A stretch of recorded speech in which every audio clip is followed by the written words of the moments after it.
Hello dear students, welcome to Doctor Logics. आज के इस वीडियो में हम एक केमिकल काइनेटिक्स का बहुत इंपॉर्टेंट टॉपिक करने वाले हैं, मेथड्स ऑफ ऑर्डर डिटर्मिनेशन। ठीक है, ये जो टॉपिक है ये मेंस में आपके बहुत काम आ सकता है। ठीक है, और सीबीएसई पॉइंट ऑफ व्यू से देखें तो ये आपके एनसीईआरटी में भी है। हमने अभी तक कवर कर लिया है integrated rate law, equations for zero order and first order equations तक। तो ये जो टॉपिक है ये उन सब टॉपिक्स को मिला के बना है अभी तक जो हमने पढ़ा है। ठीक है, तो इसीलिए अभी तक अगर आपने पुरानी वीडियोस नहीं देखी हैं तो पहले आप उन वीडियोस को पूरा वॉच कर लीजिए, उसके बाद इस वीडियो को देखिए। पुरानी वीडियोस का लिंक आपको वीडियो डिस्क्रिप्शन में मिल जाएगा। ठीक है, तो हेडिंग डाल लीजिए मेथड्स ऑफ ऑर्डर डिटर्मिनेशन। देखो कि हमें एक रिएक्शन का ऑर्डर कैसे कैसे डिटरमाइन कर सकते हैं, तो हमारे पास बहुत सारी टेक्निक्स हैं। उसमें से कुछ टेक्निक्स हम डिस्कस कर लेते हैं जो आपके सिलेबस में है। पहला है initial rate method. Initial rate method, ये जो मेथड है इसके ऊपर हम क्वेश्चन पहले भी कर चुके हैं। ऐसा करता हूँ, ये मेथड आपको एक एग्जांपल के थ्रू ही समझाता हूँ। ठीक है, आपको एक रिएक्शन गिवन है। रिएक्शन है आपके पास 2 moles of A plus B2 gives 2 moles of AB, और आपको इस रिएक्शन के लिए कुछ एक्सपेरिमेंटल डाटा गिवन है। वो एक्सपेरिमेंटल डाटा क्या है?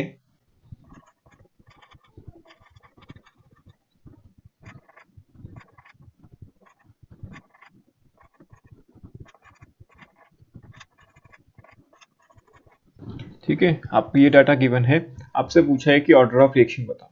तो देखो, याद आ गया होगा आपको, ऐसा क्वेश्चन हमने पहले भी किया है। इसमें मैंने आपको क्या सिखाया था? पहले आप ए की कंसेंट्रेशन को फिक्स कर लो। ठीक है, कोई दो इक्वेशन ढूंढो जहां पे ए की कंसेंट्रेशन सेम हो। तो फर्स्ट और सेकंड, इन दोनों में जो ए की कंसेंट्रेशन है वो फिक्स्ड है 0.5, और बी की कंसेंट्रेशन को हम डबल कर रहे हैं, 0.5 से 1 कर रहे हैं। तो जब हम बी की कंसेंट्रेशन को 2 टाइम्स कर रहे हैं तो देखो रेट ऑफ रिएक्शन भी क्या हो रहा है, 2 टाइम्स हो रहा है।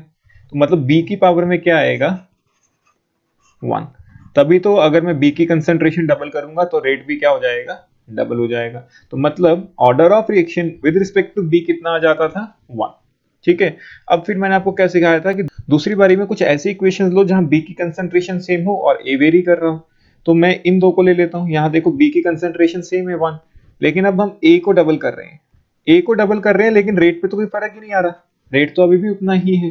तो मतलब जो रेट है वो ए की कंसेंट्रेशन पे डिपेंड नहीं कर रहा। तो मतलब ए की पावर में क्या आ जाएगा, 0, क्योंकि जो रेट है वो ए की कंसेंट्रेशन पे डिपेंड ही नहीं कर रहा। तो मतलब रेज टू पावर 0। तो जो ओवरऑल अगर हम रेट लॉ लिखते थे यहां से, तो रेट लॉ क्या आ जाता था, k times concentration of A raise to power 0, concentration of B raise to power 1। तो नेट ऑर्डर ऑफ रिएक्शन कितना आ जाता था, 0 plus 1 which is equal to 1।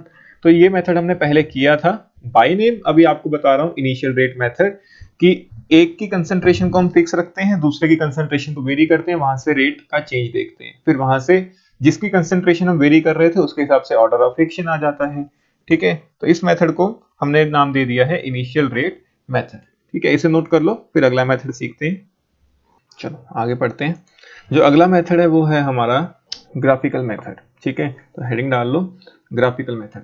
मैंने आपको स्टार्टिंग से बताया है इस चैप्टर में कि ग्राफ्स आपके लिए बहुत इंपॉर्टेंट है। क्यों?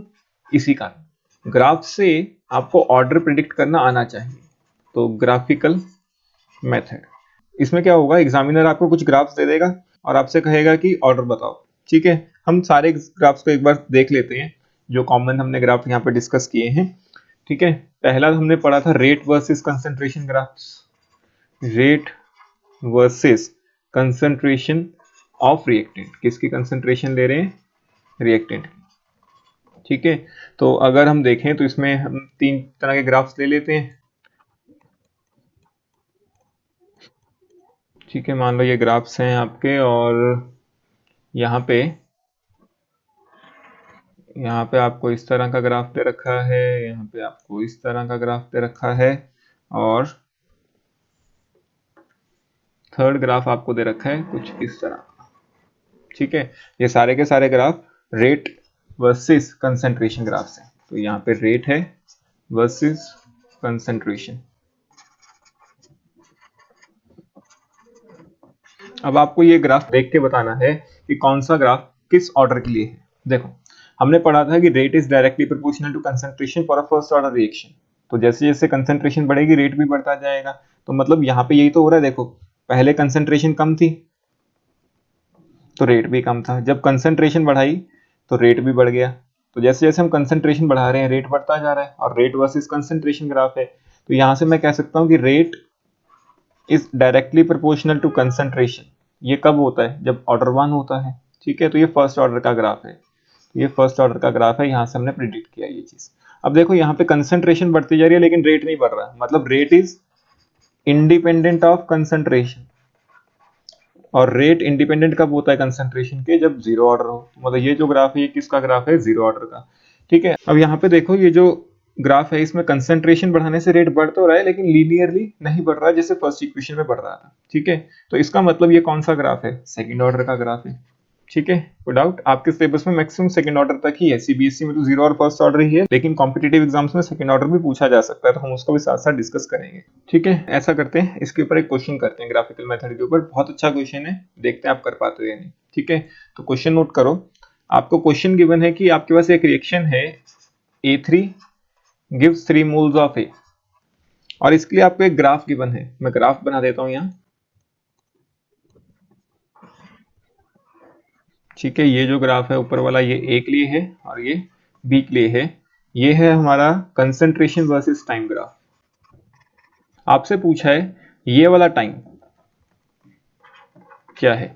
ठीक है, रिएक्शन आपको गिवन है, ऑप्शंस आपके पास हैं।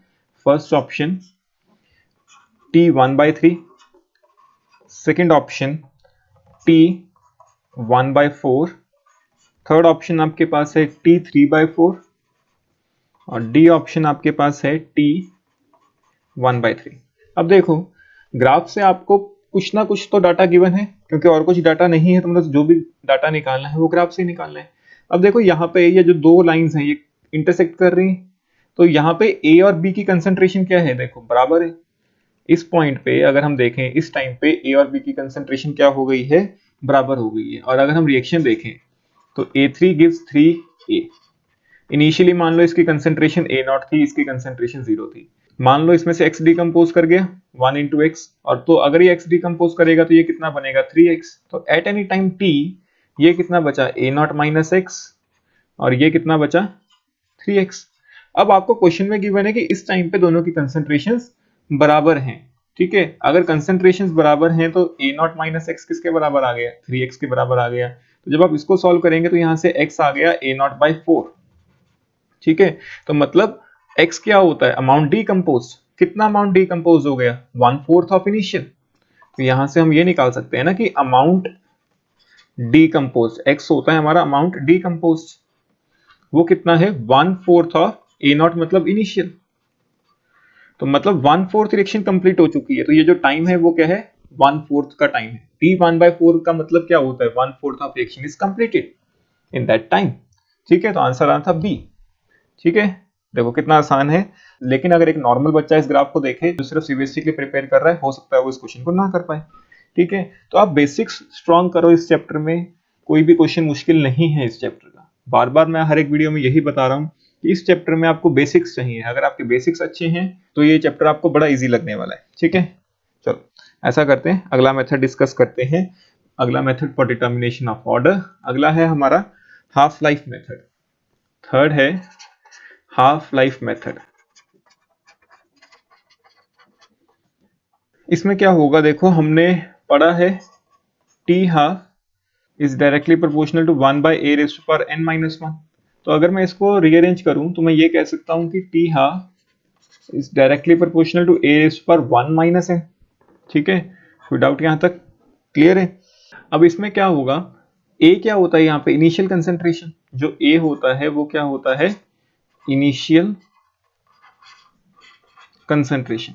अब आपको यहाँ पे दो इनिशियल कंसेंट्रेशन दे देगा क्वेश्चन में, एक बार A1 दे देगा और एक बार A2 दे देगा, और कहेगा जब A1 लिया तो हाफ लाइफ टाइम था T1, हाफ लाइफ टाइम आपको दे देगा T1, और जब A2 था तो आपको हाफ लाइफ दे देगा T2, और आपसे ऑर्डर की डिमांड करेगा कि n बताओ।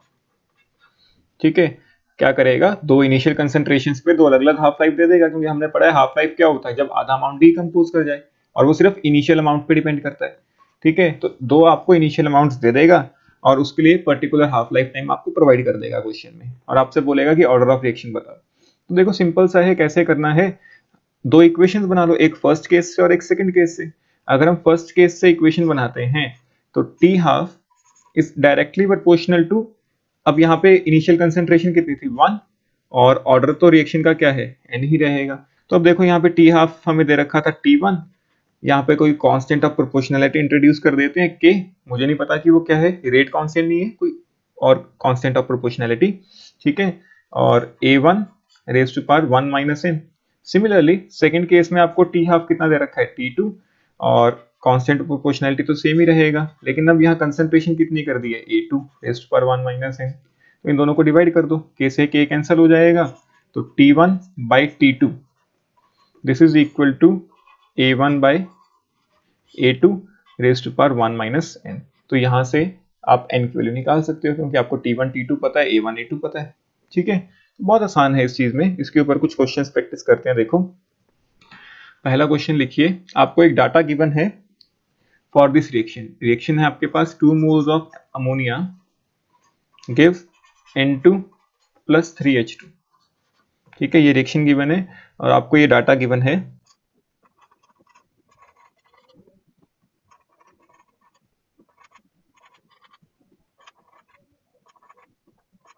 ठीक है, ये आपको डाटा गिवन है, आपसे कहा कि ऑर्डर बताओ। अब देखो इनिशियल कंसंट्रेशन की जगह आपको इनिशियल प्रेशर गिवन है, क्यों, क्योंकि हम गैसियस फेज रिएक्शन की स्टडी कर रहे हैं और हमने पढ़ा है कि जब हम गैसेस लेते हैं तो कंसंट्रेशन की जगह क्या आ जाता है, प्रेशर। तो अभी अभी हमने पढ़ा कि आपको इनिशियल कंसंट्रेशन दे देगा, इनिशियल कंसंट्रेशन की जगह उसने यहाँ क्या दे दिया, इनिशियल प्रेशर, और हर एक इनिशियल कंसंट्रेशन के लिए आपको क्या गिवन है, हाफ लाइफ। ठीक है, तो आपसे ऑर्डर डिमांड कर रहा है, तो बताओ ऑर्डर कैसे निकालोगे। अभी अभी हमने फॉर्मूला पढ़ा कि T1 by T2 this is equal to A1 by A2, ठीक है, raise to power 1 minus n। ठीक है, अगर ये फॉर्मूला नहीं याद रखना आपको तो आप नॉर्मली डिराइव भी कर सकते हो क्वेश्चन में। ठीक है, फॉर्मूला याद रखने की कोई जरूरत नहीं है, बस आप नॉर्मली डिराइव कर लो उस चीज में। तो देखो अगर मैं इसको T1 मानता हूं तो 3.52, तो मेरा T1 कितना है 3.52, और T2 मैं ले लेता हूँ 1.82। तो जब टाइम T1 था तो कंसेंट्रेशन कितनी थी इसकी 50, और जब टाइम T2 हुआ तो क्या प्रेशर कितना गिवन था इसका 100। ठीक है, raise to power 1 minus n। तो जब आप इसको सॉल्व करेंगे ये आएगा आपके पास 1.93, this is equal to 2 raise to power 1 minus n। ठीक है, तो अगर हम 1.93 को अप्रोक्सीमेटली 2 ही लिख लें तो 2 raise to power 1 this is equal to 2 raise to power 1 minus n। Basis are same, powers are equal, तो मतलब 1 किसके बराबर आ गया, 1 माइनस n के। तो यहाँ से जब आप n निकालेंगे तो वो कितना आ जाएगा, 0। ठीक है, तो यहाँ पे ऑर्डर ऑफ रिएक्शन कितना आ गया, 0। सिमिलरली आप दूसरे दो डाटा से कंफर्म कर सकते हो अगर आपको करना है, नहीं तो यहीं पे आपका क्वेश्चन सॉल्व हो गया है, आगे आपको करने की जरूरत नहीं है। ठीक है, कोई डाउट। एक और क्वेश्चन इसी पे प्रैक्टिस करते हैं, क्वेश्चन लिखो। क्वेश्चन आपको गिवन है, मैं क्वेश्चन लिख रहा हूँ, पहले क्वेश्चन नोट कर लो।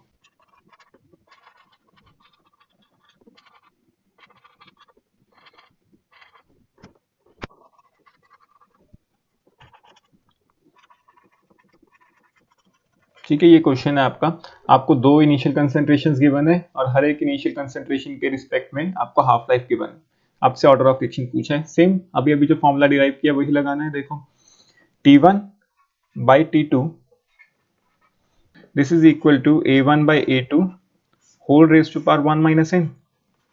ठीक है, तो T1 कितना ले लेते हैं हम, 20 सेकेंड्स। तो जब टाइम T1 20 सेकेंड्स था और टाइम T2 100 था, T1 के कॉरस्पॉन्डिंग जो आपको इनिशियल कंसेंट्रेशन गिवन है वो है 0.1, और T2 के कॉरस्पॉन्डिंग जो इनिशियल कंसेंट्रेशन गिवन है वो है 0.5 raise to power 1 minus n। तो यहां से आपके पास आ जाएगा 1/5, this is equal to 1/5 raise to power 1 minus n। तो यहां से भी अगर आप सॉल्व करेंगे तो n की वैल्यू कितनी आ जाएगी, 0। क्यों, क्योंकि पावर में तो यहाँ पे भी क्या है, 1 ही है। ठीक है, तो बेसिस फिर से सेम है, पावर्स फिर से इक्वल हो जाएंगी और n की वैल्यू फिर से क्या आ जाएगी, 0। कोई डाउट, आसान है क्वेश्चन। चलो ठीक है, अगला मेथड डिस्कस करते हैं फिर। अगला मेथड है हमारा हिट एंड ट्रायल मेथड। ठीक है, अगला मेथड हमारे पास क्या है, fourth, hit and trial method. Hit and trial method में क्या होता है, देखो पहले मैं आपको सीबीएसई के अकॉर्डिंग सिखाता हूँ कि हिट एंड ट्रायल मेथड में है क्या। इसको भी एक क्वेश्चन की फॉर्म में ही डिस्कस करते हैं, फिर मैं आपको एक इसकी छोटी सी ट्रिक भी बताऊंगा। बहुत आसान ट्रिक है, आपके ऑब्जेक्टिव क्वेश्चंस को with in fraction of second solve कर देगी। ठीक है, तो पहले सीबीएसई के लिए हम क्वेश्चन लिख लेते हैं, सीबीएसई वाला मेथड डिस्कस करते हैं। क्वेश्चन है आपके पास,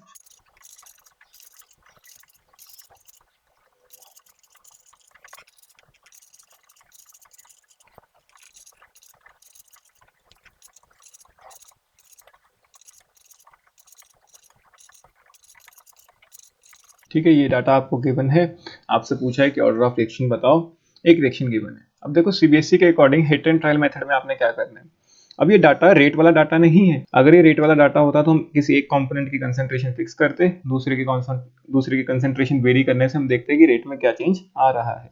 यहाँ पे टाइम वर्सेस कंसेंट्रेशन डाटा आपको गिवन है।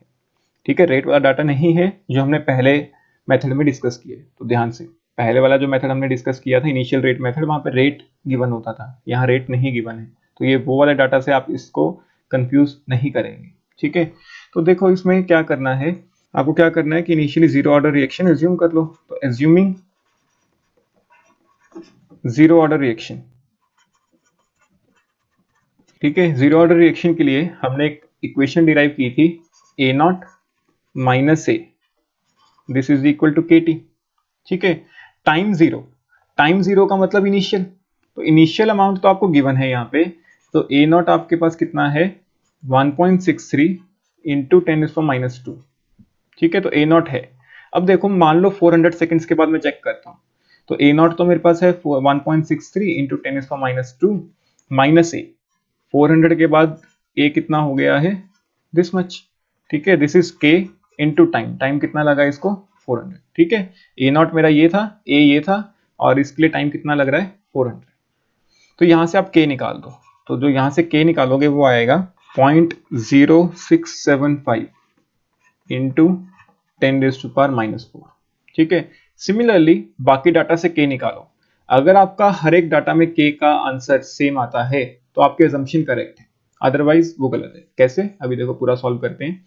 अब देखो, अब मैं क्या करता हूँ, 800 सेकंड्स के बाद के निकाल के देखता हूँ। तो फिर से मैं ए नॉट तो कितना लूंगा, 1.63 इंटू 10⁻²। लेकिन इस केस में आपको ए क्या ले लेना है, ये वाली कंसेंट्रेशन।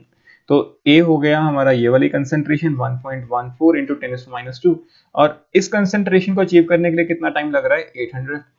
तो के इंटू 800, तो यहां से फिर से के निकालो। यहां से जब आप के निकालोगे वो आएगा 0.06125 इंटू 10⁻⁴। ठीक है, अब सिमिलरली आप क्या करोगे, ये वाली कंसेंट्रेशन लेके के निकालोगे, जितने भी आपको कंसेंट्रेशंस गिवन है उन सबसे के निकालो। ठीक है, तो अब हम क्या करते हैं, जो हमारे पास थर्ड वाली कंसेंट्रेशन थी, ए नॉट तो हमारे पास है ही, ए नॉट हमारे पास कितना है, 1.63 इंटू 10⁻²। अब ए कितना हो गया, 0.95 into 10⁻², this is equal to k. अब यहाँ पे टाइम कितना लग रहा है, 1200 सेकेंड्स। ठीक है, तो यहाँ से जो के की वैल्यू आएगी वो कितनी आएगी, 0.056 इंटू 10⁻⁴। अब देखो, जो हमने फर्स्ट केस में के निकाला उसकी वैल्यू, सेकंड केस में जो के निकाला उसकी वैल्यू मैच कर रही है, अप्रोक्सीमेटली मैच कर रही है, लेकिन क्या वो थर्ड से भी मैच कर रही है, नहीं। तीनों केस की वैल्यू सेम आनी चाहिए, चाहे वो अप्रोक्सीमेटली सेम आए। आप 0.05 को 0.06 नहीं लिख सकते, इतना भी कोई ज्यादा मैच यहाँ पे नहीं हो रहा है, तो हमारी अजम्पशन गलत है।